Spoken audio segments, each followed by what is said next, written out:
এই মাসটা অন্যরকম। এটা শুধু না খেয়ে থাকার মাস না, এটা নিজের ভিতরটা বদলে ফেলার মাস। রমজান আসে আমাদের ক্লান্ত হৃদয়কে পরিষ্কার করতে। যে চোখ গুনাহে অভ্যস্ত হয়ে গেছে, যে মন দুনিয়ার চিন্তায় ভারী হয়ে গেছে, রমজান সেই মনকে হালকা করে দেয়। এই মাসেই নাজিল হয়েছিল পবিত্র কুরআন।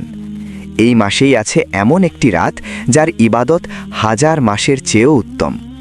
ভাবো তো, একটা রাত, একটা দোয়া, একটা কান্না তোমার পুরো জীবন বদলে দিতে পারে। রমজান আমাদের শিখায় ধৈর্য, সংযম, কৃতজ্ঞতা। ক্ষুধা আমাদের মনে করিয়ে দেয় আমরা কতটা নির্ভরশীল আমাদের রবের ওপর। তাই আসো, এই রমজানে শুধু রোজা না রাখি, আমরা বদলে যাই। আমাদের নামটা যেন লিখে যায় ক্ষমাপ্রাপ্তদের তালিকায়। হয়তো এই রমজানই আমাদের জীবনের সবচেয়ে সুন্দর রমজান।